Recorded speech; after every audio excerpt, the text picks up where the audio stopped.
अस्सलाम वालेकुम defence friends, Iraqi air force के डिप्टी कमांडर ने 2 रोज़ कबल वफ्द के हमरा पाकिस्तान एयर फोर्स के हेड क्वार्टर का दौरा किया। उन्होंने पाक फ़िज़ाइया के सरबराह से भी मुलाकात की। इस मुलाकात और दोनों ममालिक की एयर फोर्सेस के दरमियान ताउन पर बात करेंगे। इसके अलावा ख़ास तौर पर पाक फ़िज़ाइया की जानिब से जारी करदा प्रेस रिलीज़ में JF-17 थंडर से मुतालिक दोनों ममालिक में ताउन के जिक्र किए जाने को भी डिस्कस किया जाएगा। So let's start.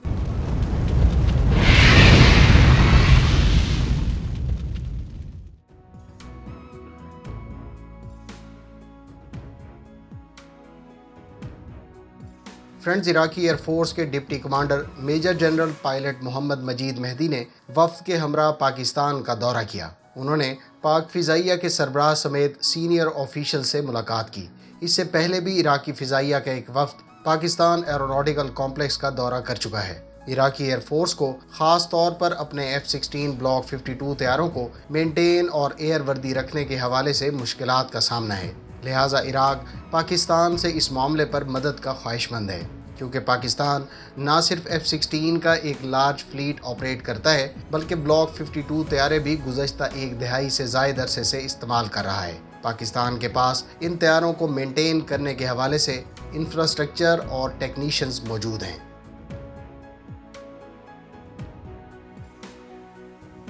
इस पस मंज़र को मद्देनज़र रखते हुए अगर इराकी एयर फोर्स के वफ्द के दौरे पाकिस्तान और एयर फोर्स की जानिब से प्रेस रिलीज़ को देखें तो इस बात की किसी हद तक तस्दीक होती है कि पाक फ़िज़ाइया इराकी एयर फोर्स की मुख्तलिफ हवालों से मदद करने को तैयार है। PAF की प्रेस रिलीज़ के मुताबिक इराकी एयर फोर्स के कमांडर ने पाक फ़िज़ाइया के प्रोफेशनलिज्म और एविएशन इंडस्ट्री में बढ़ती खुद इन्हिसारी की तारीफ़ की। इस मौके पर पाक फ़िज़ाइया के सरबराह की जानिब से इराकी एयर फोर्स की फ़िज़ाई क़ुव्वत की ज़रूरियात को पूरा करने के लिए इसको ट्रेनिंग और टेक्निकल सपोर्ट फराहम करने की यकीन दहानी करवाई गई। इस प्रेस रिलीज़ में लिखा है कि दोनों कमांडर्स ने इस शोबे में ताउन से मुतालिक नए एवेन्यूज़ एक्सप्लोर करने बशमूल JF-17 प्रोग्राम पर कोऑपरेशन पर इत्तफाक किया।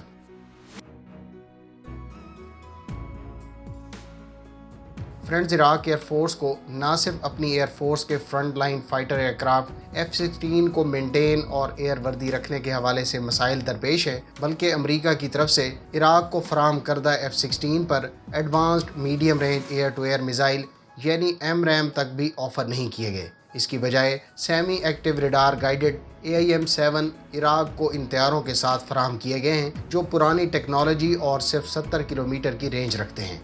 लिहाजा इस सूरत हाल को लेकर इराक को किसी ऐसे एयरक्राफ्ट की ज़रूरत है जो ना सिर्फ जदीद मिसाइल्स और सिस्टम से लैस हो, बल्कि एक कॉस्ट इफ़ेक्टिव, लो मेंटेनेंस और मल्टी रोल प्लेटफॉर्म हो। लिहाजा JF-17 थंडर इस रिक्वायरमेंट को बखूबी पूरा कर सकता है।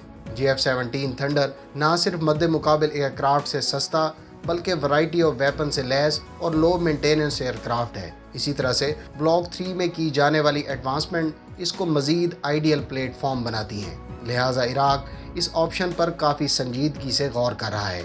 आप इस बारे में क्या राय रखते हैं? कमेंट बॉक्स में इसका इज़हार ज़रूर करें। अगर आप इराक समेत दीगर पोटेंशियल कस्टमर्स और थंडर की सलाहियतों से मुतालिक तफसीलात जानना चाहते हैं तो डिटेल वीडियो का लिंक डिस्क्रिप्शन में मौजूद है। वीडियो को लाइक और चैनल को सब्सक्राइब करना ना भूलिएगा। मिलते हैं नेक्स्ट वीडियो के साथ। अपनी दुआ में याद रखिएगा। अल्लाह हाफिज़। पाकिस्तान जिंदाबाद।